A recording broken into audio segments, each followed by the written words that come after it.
नमस्कार, आदाब, सत श्री अकाल। आज मैं फिर एक बार आपके पसंदीदा चैनल साच कहूँ तो मारन धावे पे लेकर हाजिर हुआ हूँ। आपका पसंदीदा कार्यक्रम जाने अनजाने रचनाकार की चौथी श्रृंखला में आज के हमारे मेहमान हैं डॉक्टर धीरेन्द्र कुमार पटेल। आप 2 वर्ष तक राजकीय महाविद्यालय छपरौली बागपत में आप एसोसिएट प्रोफेसर एवं अध्यक्ष रहे हैं। वर्तमान में हिंदी विभाग सल्तनत बहादुर पीजी कॉलेज जौनपुर बदलापुर जौनपुर में आप कार्यरत हैं। आप अध्यापन के साथ ही कवि कथाकार आलोचक हैं। वर्तमान में आप जौनपुर में निवास करते हैं। आप कि पूर्व मंत्री अध्यक्ष जनपद हिंदी साहित्य सम्मेलन जौनपुर में अपनी सेवाएं दे चुके हैं। आपकी प्रकाशित रचनाएं हैं डगर की रेत काव्य संग्रह, हंसकर युग धर्म निभाना काव्य संग्रह, आधुनिक काव्य समीक्षा के साथ ही अप्रतिम, हिंदुस्तानी, वर्तमान साहित्य, लम्ही, बयान जैसी तमाम पत्र पत्रिकाओं में आपकी रचनाएं लगातार प्रकाशित हो रही हैं। आप लगातार लिख रहे हैं। आप कई सम्मान से सम्मानित किए जा चुके हैं। कई पुरस्कारों से आप पुरस्कृत हैं। जैसे भारतीय दलित साहित्य अकादमी द्वारा वर्ष 2014 में आप सम्मानित किए गए थे। ज्योतिबा नेशनल फेलोशिप के सम्मान से भी आप सम्मानित रहे हैं। तो आज इस कार्यक्रम में डॉक्टर धीरेन्द्र कुमार पटेल जी का आपका बहुत बहुत स्वागत है हमारे पसंदीदा कार्यक्रम धन्यवाद जाने अनजाने रचनाकार में।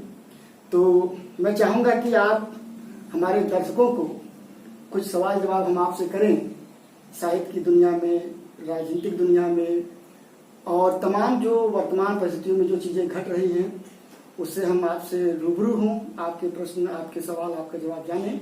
इससे पहले हमारे दर्शकों को आप अपनी सबसे बेहतरीन रचनाएं सुनाएं। ये कविता 2 कदम दूर।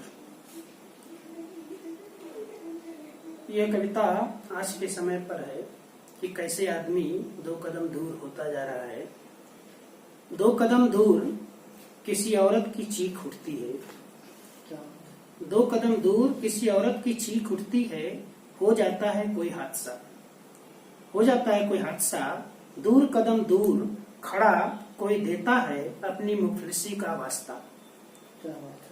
2 कदम दूर जला दी जाती है बस्तियां। 2 कदम दूर किसी की गर्दन पर उतरती है तलवार। किसी नदी से उठती है चित्कार। 2 कदम दूर। 2 कदम दूर बहुत कुछ हो जाता है। 2 कदम दूर बहुत कुछ हो जाता है। क्या फर्क पड़ता है, आज मुट्ठी में कैद है धरती का पूरा विस्तार। सपनों में उतर चुका है पूरा आकाश। क्या फर्क पड़ता है किसी देवदूत के अवतार से। क्या फर्क पड़ता है किसी देवदूत के अवतार से। हाँ, सारा फर्क पड़ा है, बस 2 कदम दूर रह गए प्यार से। हाँ, सारा फर्क पड़ा है, बस 2 कदम दूर रह गए प्यार से। बहुत बढ़िया। डॉक्टर साहब, आप लंबे समय से शिक्षा के क्षेत्र में अपनी सेवाएं दे रहे हैं और तमाम विद्यार्थियों से, विभिन्न तरह के छात्राओं से आपका वास्ता रहा है। जो वर्तमान शिक्षा पॉलिसी है, जिस तरह से सरकारें शिक्षा को निजी हाथों में दे रही हैं और शिक्षा दिन दुना रात चौगुना महंगी होती जा रही है, तो जो इस देश का भविष्य है, जो विद्यार्थी है, वह क्या इस व्यवस्था में, इस तरह की शिक्षा प्रणाली में क्या वो शिक्षा हासिल कर सकता है? राय जी, आपका सवाल बहुत वाजिब है कि अब इस उत्तर उपनिवेशवाद और जो समय चल रहा है पूंजीवादी दौर का, ये पूंजीवाद अपने चरम पर है और शिक्षा व्यवस्था भी उस पूंजीवाद का शिकार है।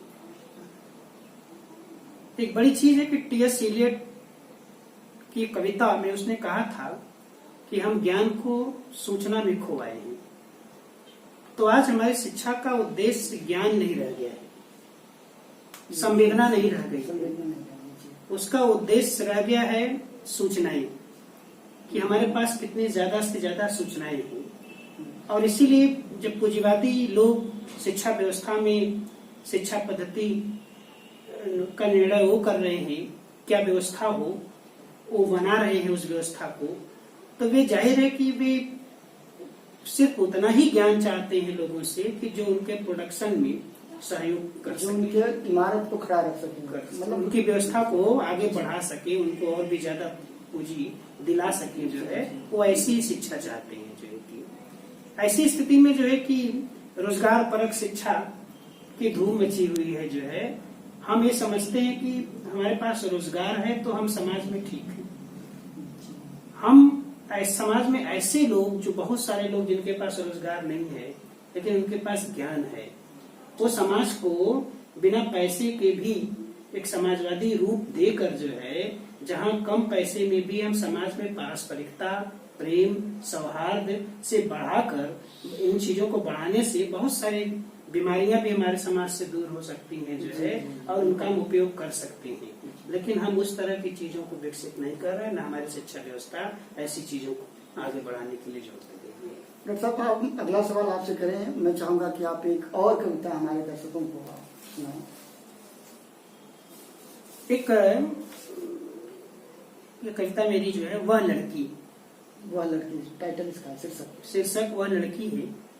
और कैसे आज सौंदर्य बोध, अभी अमेरिका में एक काले आदमी के आक्रमण मारे जाने पर जो आक्रोश हुआ जो है, ये नस्ल भेद, रंग भेद, और इससे कितने लोग मानसिक तौर पर बीमार होते हैं जो है, इस बात का ध्यान किसी सरकार को नहीं होता है। और वे तो फेयरनेस क्रीम और इन सब का विज्ञापन करते हैं, बेचते हैं, और एक तरह से ये हमारी गुलामी का प्रतीक है कि गोरों ने हमारे ऊपर शासन किया और इसलिए हमें उन्होंने ये सौंदर्य बोल दिया। अभी एक वो फेयर लवली ने हटा दिया इस आंदोलन के बाद लवली लगाई और तो लेकिन एक क्या मन स्थिति होती है, उसी की मेरी ये कविता है। वह लड़की मेरे पड़ोस में रहती है, बहुत चुप चुप, कुछ छुप छुप, अक्सर समय बेसमय, सुबह, कभी दोपहर तो कभी शाम को खिड़की के पीछे, बरामदे में या छत पर दिख जाती है, आईने में अपना चेहरा देखते हुए। आईने में अपना चेहरा देखते हुए पता नहीं क्या सोचकर वह आईने को धूप में रखती है।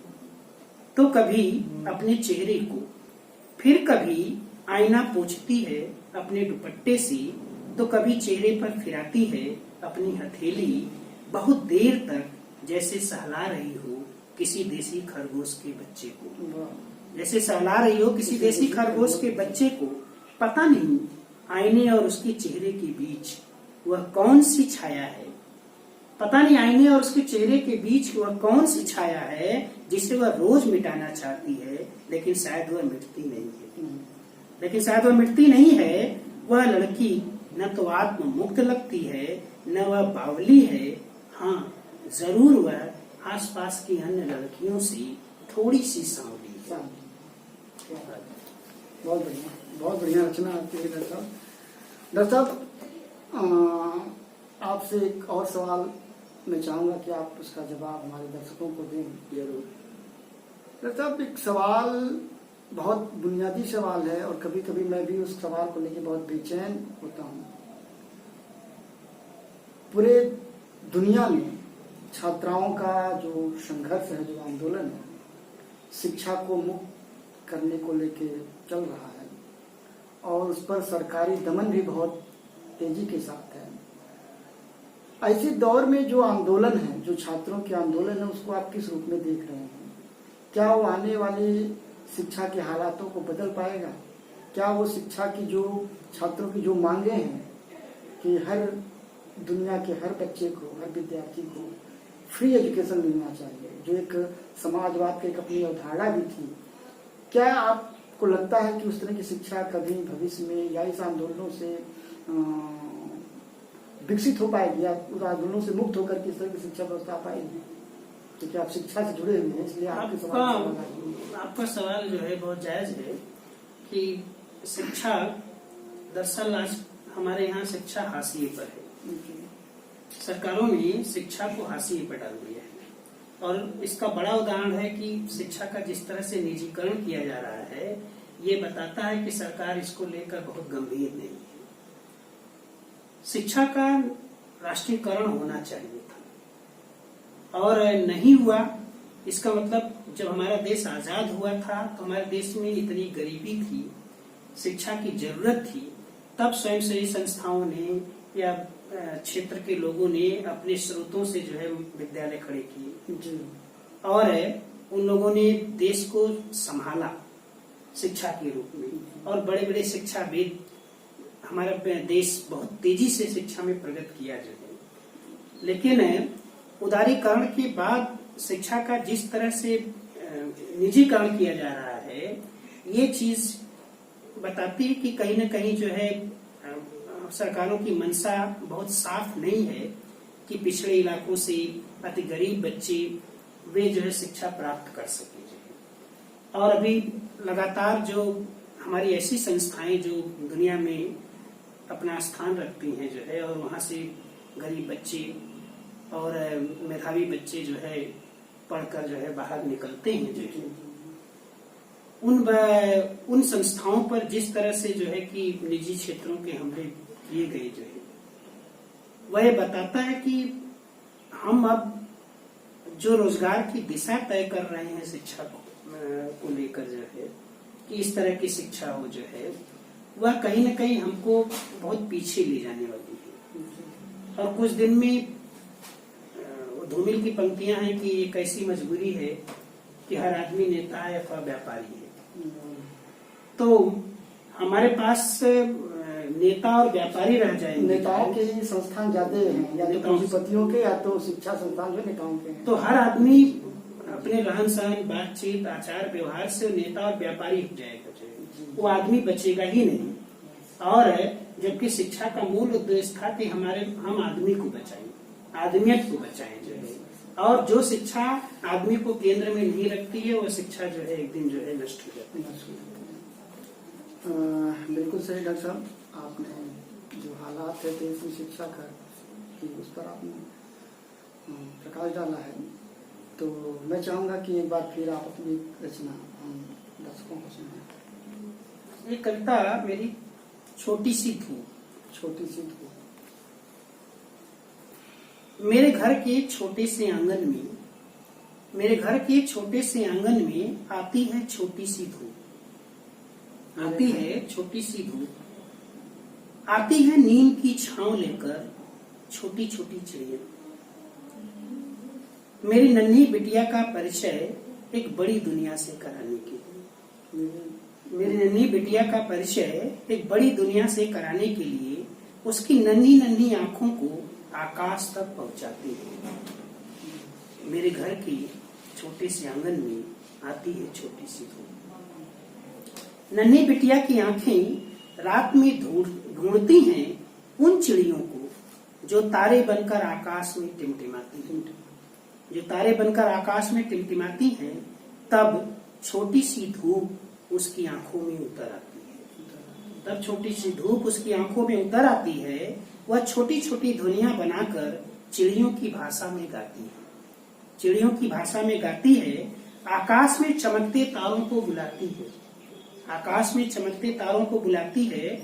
खोज लेती है प्यार की भाषा, खोज लेती है प्यार की भाषा। नन्हे नन्हे उसके पांव किसी लय में थिरकते हैं।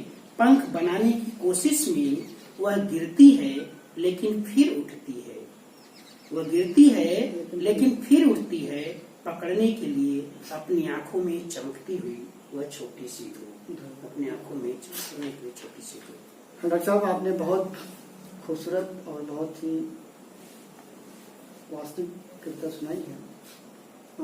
फिर एक बार आपसे एक सवाल करना चाहूंगा, क्या कोरोना महामारी उस दौर में जब पूरी दुनिया में पूंजीवाद अपने चरमोत्कर्ष पे है और दुनिया के तमाम देश आर्थिक मंदी के दौर से गुजर रहे थे और जनता के संघर्ष भी पूंजीवादी अर्थव्यवस्था के खिलाफ बहुत तेजी के साथ उभर रहे थे।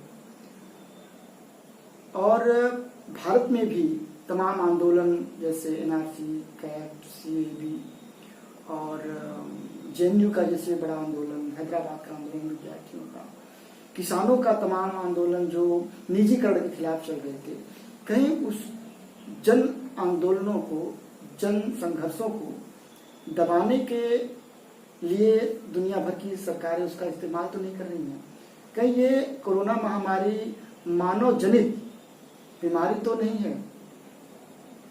आपको क्या लगता है कि ये प्राकृतिक ये सही है या कि ये सच है कि इस बात को लेकर दुनिया भर के लोगों में संशय है कि ये मानव जनित है या प्राकृतिक है। और कोई किसी भी देश की सरकार या कोई भी वैज्ञानिक, कुछ वैज्ञानिकों ने दावा भी किया कि नहीं ये वुहान लैब में बना हुआ है, चीन की वुहान लैब में बना हुआ है, कृत्रिम है और इसलिए इस पर नियंत्रण नहीं हो पा रहा है। तो ये तो बहरहाल शोध का विषय है और बात आगे भी होगा कि ये निष्कर्ष शायद वैज्ञानिकों द्वारा आए कि ये मानव जनित है अथवा प्राकृतिक है। और दुनिया भर में जिस तरह से इसको लेकर दुनिया भर के देश चिंतित हुए, उनकी चिंताओं में कहीं न कहीं हमें भी शामिल होने की जरूरत पड़ी। कारण कि ये एक अदृश्य वायरस है और इसका जो विस्तार है वैसे ही जैसे पूंजीवादी विस्तार है दुनिया में, बहुत तेजी के साथ जिस तरह से फैल रहा है उसी तरह से ये भी फैल रहा है जो है कि, और पूंजीवादी विस्तार भी किसी महामारी से कम नहीं है। तो ऐसे में अगर ये पूंजीवादी चीजों को नियंत्रित करता है या उसको बढ़ाता है, कोई देश इसको जो है कि व्यापार के रूप में भी इसकी खोजों को, वैक्सीन वगैरह को ले सकता है जो है कि, और कोई देश इसका फायदा उठा सकता है, कोई नुकसान भी उठा सकता है जो है, दोनों चीजें हो सकती हैं जो है। समय को कैसे कोई अपने पक्ष में कर लेता है, ये चीजें हुई हैं, और कौन सा देश किस तरह से उसको अपने पक्ष में कर लेता है, कौन सा राजनेता उसको अपने पक्ष में कर लेता है, तमाम जो है ये चीजें उसकी अपनी क्षमता पर निर्भर करेंगी कि हाँ उसका किस तरह से इस्तेमाल कर लेता है आने वाले समय में जो है। इस पर बहुत सारे साहित्य भी लोग लिख रहे हैं, कविताएं लिख रहे हैं, कहानियां लिख रहे हैं, लेकिन कुल मिला जुलाकर भारतीय परिवेश में ये अभी जैसा कि देखा गया कि निम्न वर्ग पर ये बहुत प्रभाव डाला। उनकी अर्थव्यवस्था को जो छोटे तबके के लोग रहे, जो मजदूर रहे, जो किसान रहे, उन लोगों को जो सबसे ज्यादा प्रभावित किया जो है। वे एक बार फिर जो है कि लोगों को महानगरों से पलायन लोगों ने किया, जो पलायन गांव से महानगरों की तरफ हो रहा था वो जो है कि फिर से लौटे गांव की तरफ जो है। तो ये एक तरफ पूरा परिदृश्य, एक जो सिनेरियो है जो है कि वह जो है कि अद्भुत है और अकल्पनीय भी रहा है जो है कि जिसकी कल्पना नहीं की जा सकती। हमने उन किसान मजदूरों की क्षमता को तो देखा था, ये भी क्षमता देखा कि कितनी लंबी लंबी दूरी जो है आज भी लोग तय कर सकते हैं पैदल। किसी इच्छा शक्ति जो है कि जो चाहे जिस भी परिस्थिति में इच्छा शक्ति जो बनी जो है कि वह दिखाती है कि मनुष्य सारे प्रश्नों से टकराने के बाद भी हारने वाला नहीं है। उसकी जीवन शक्ति इतनी प्रबल है। किसी की एक छोटी सी लाइन है मुझे याद आ रही, तो मैं सुना देना चाहूंगा कि जिस लंबाई पर तुझे गुमान था है सड़क, उसे गरीब के हौसले ने पैदल ही बदल दी। बहुत अच्छे। तो डॉक्टर साहब बहुत ही बिल्कुल हमें भी कभी कभी लगता है कि जैसे ये पूंजीवादी वर्चस्व को किसी दूसरे के पाले में न जाए, कोई दूसरा महाशक्ति न बने, इसको रोकने के लिए भी कहीं कि हमको लगता है कि साम्राज्यवादी देशों का ये जो है योजनाबद्ध तरीके से प्लानिट किया हुआ ये बीमारी है। हो सके मुझे लगता है आगे कुछ भी क्या हो है? सकता है। आगे क्या है इसकी सच्चाई तो जांच पड़ताल और उसके बाद के गर्भ में है। लेकिन मुझे कभी कभी ऐसा लगता है देखने हम के आम जन को तो सारी परिस्थितियों को स्वीकार करके जो है उससे अपनी ताकत को बढ़ाना चाहिए। डॉक्टर साहब, मैं चाहूंगा कि एक बार फिर आप अपनी कविता हमारे दर्शकों को सुनाएं। मेरी कविता उन हजारों लाखों उपेक्षित महिलाएं जो विद्यालयों में पढ़ी हैं और हाशिए पर हैं, जिन पर किसी का ध्यान नहीं जाता, बिल्कुल। और जैसे लगता है कि वह सरकार के लिए, पूंजीवादी व्यवस्था के लिए, सबके लिए एक हथियार की तरह है और इसलिए वो जो है उस हथियार को समाप्त नहीं करना चाहती। तो एक मेरी कविता उन्हीं के दुख दर्द पर सब है। मनुष्य सभ्यता की सारी भव्यता, मनुष्य सभ्यता की सारी भव्यता अमेरिका के व्हाइट हाउस, गिजा के pyramid, Eiffel tower, statue of liberty या फिर स्टेचू ऑफ यूनिटी से ही नहीं जानी जा सकती। बिल्कुल सही। मनुष्य सभ्यता की सारी भव्यता अमेरिका के व्हाइट हाउस, गिजा के pyramid, Eiffel tower, statue of liberty या फिर स्टेचू ऑफ यूनिटी से ही नहीं जानी जा सकती। उस 2 गज की कोठरी से भी मापी जानी चाहिए। उस 2 गज की कोठरी से भी मापी जानी चाहिए जिसमें एक औरत न जाने कितने पुरुषों के लिए नंगी होती है। उसकी उम्र 8, 10, 12, 14 कुछ भी हो सकती है, हो सकता है 25 हो। इसी उम्र में हो जाते हैं उन्हें सबसे भयंकर रोग, वे मर जाती हैं कभी कभी 15 की उम्र तक ही। वे मर जाती हैं कभी कभी 15 की उम्र तक ही, और जिंदा भी रहती हैं तो जिंदगी खोकर, जिंदा भी रहती हैं तो जिंदगी खोकर दर दर खाती हैं ठोकर, दर दर खाती हैं ठोकर। दुनिया में 2 गज की ऐसी अनगिनत कोठरियां, दुनिया में 2 गज की ऐसी अनगिनत कोठरियां हैं जिसमें यौन दासियां हैं जो अपने भाग्य को कोसते हुए गुमनामी का जीवन जीती हैं, जिसमें यौन दासियां हैं जो अपने भाग्य को कोसते हुए गुमनामी का जीवन जीती हैं और गुमनामी की मौत मरती है, और गुमनामी की मौत मरती हैं ये 2 गज की कोठरियां जिसमें रहती हैं स्त्रियां। ये 2 गज की कोठरियां जिसमें रहती हैं स्त्रियां जो नहीं जानती हैं कि कितनी बड़ी है दुनिया, जो नहीं जानती हैं कि कितनी बड़ी है दुनिया। बहुत ही मार्मिक और उनकी दर्द को आप इस रचना में आपने सुनाया है। तो दर्शकों, एक सवाल मैं डॉक्टर साहब से करूं उसके पहले मैं चाहूंगा कि एक और कविता हमारे दर्शकों को सुना।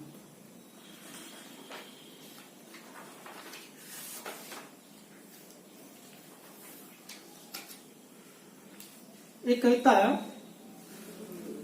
संस्कृति के सौंदर्य बोध को परिमार्जित करती है। कला का वसूल। कला का वसूल। खजुराहों से लेकर कोणार्क तक, खजुराहों से लेकर कोणार्क तक औरतों के नग्न चित्र हमारी महान कला की पहचान है। मंदिरों की दीवारों पर संभोग करती मूर्तियां मधुर और मनोहर हैं, मधुर और मनोहर हैं। सर्दियां हमारे इतिहास की धरोहर है, बिल्कुल। सर्दियां हमारे इतिहास की धरोहर हैं। आखिर अश्लीलता के विरुद्ध हमारे पास कला की दृष्टि है, आखिर अश्लीलता के विरुद्ध हमारे पास कला की दृष्टि है।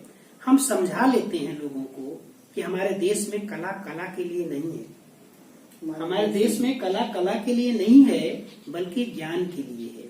इसीलिए सबके लिए यह ज्ञान जरूरी है कि संभोग ही सृष्टि में सृजन का मूल है। स्त्री का भोग्या रूप ही इस प्रकृति को कबूल है, और इस दृढ़ता से मजबूत बनाए, और इसे दृढ़ता से मजबूत बनाए रखना सर्वोत्कृष्ट कला का वसूल है। बहुत बढ़िया। दर्शकों, आप सुन रहे थे डॉक्टर धीरेन्द्र कुमार पटेल को, जिनसे हमने कई सवाल पूछे जिसका जवाब भी आपने दिया। तो मैं आपसे गुजारिश करूंगा कि चलते चलते आप हमारे दर्शकों को क्या संदेश देना चाहते हैं, विशेषकर युवा विद्यार्थी दर्शकों को, महिलाओं को, युवतियों को क्या संदेश देना चाहेंगे आज की परिस्थिति में? वो कैसे समाज को आगे लेके जाएं, समाज का सृजन करें? आप अपना कुछ। मैं विद्यार्थियों और समाज के लोगों से कहना चाहता हूँ कि साहित्य समाज का दर्पण होता है। सिर्फ ये मान लिया भी जाए तो दर्पण को भी प्रकाश की जरूरत होती है। अगर दर्पण को भी अंधेरे में रख दिया जाएगा तो उसमें कुछ नहीं दिखाई देगा। और ये जिम्मेदारी समाज के लोगों की है, विद्यार्थियों की है, सरकारों की है कि ये दर्पण जितना स्वच्छ रहेगा हम उतनी ही आदमी की शक्ति को साफ साफ पहचान पाएंगे। और जितना जो है इसमें घाल मेल होगा, आईना जितना गंदा होगा, हम अपने समाज और अपने मनुष्य की ताकत को पहचान नहीं सकते। कबीर ने कहा कि 2.5 अक्षर प्रेम का पढ़े सो पंडित हो। ये 2.5 अक्षर वही पढ़ सकता है जो चादर मैली जिसकी नहीं, जिसको ये विश्वास हो कि वह ज्यों की त्यों धर दीन चलरिया। दास कबीरा ओढ़ चलरिया ज्यों की त्यों धर दीन चलरिया। तो हमने अगर मनुष्यता को धारण किया है तो जाति पात संप्रदाय इन सब से मुक्त होकर हमको स्वच्छ रहना पड़ेगा। और अगर हमारी बुद्धि साफ होगी तभी हमारा हृदय साफ हो सकता है, तभी उसमें साफ चित्र दिखाई पड़ सकते हैं। तो हम जरूरत इसी बात की है विद्यार्थियों को भी कि वे ऐसे ज्ञान प्राप्त करें जिसमें संवेदना का पुट हो, संवेदनात्मक हो। क्योंकि हम बहुत बड़े बड़े पदों पर पहुंच सकते हैं, लेकिन अगर संवेदनहीन हैं तो हम समाज का कल्याण नहीं कर सकते। धन्यवाद। डॉक्टर साहब, आप हमारे इस कार्यक्रम में आए, जाने अनजाने रचनाकार में आपने अपना बहुत कीमती समय दिया। इसके लिए मैं अपनी तरफ से और अपने दर्शकों की तरफ से बहुत बहुत आभार व्यक्त करता हूँ, धन्यवाद देता हूँ। बहुत बहुत धन्यवाद। तो दर्शकों, आप देख रहे थे साच कहूं मारन धावे के स्पेशल प्रोग्राम जाने अनजाने रचनाकार में डॉक्टर धीरेन्द्र कुमार पटेल की कविताएं और उनसे कुछ प्रश्नोत्तरी। तो आप देखते रहिए लगातार आपका अपना पसंदीदा चैनल साच कहूं तो मारन धावे के इस स्पेशल प्रोग्राम जाने अनजाने रचनाकार में हम फिर हाजिर होंगे एक नए रचनाकार के साथ, एक नए अतिथि के साथ। तब तक अपने साथी लाल प्रकाश राही को दीजिए इजाजत। नमस्कार, आदाब, सत श्री अकाल।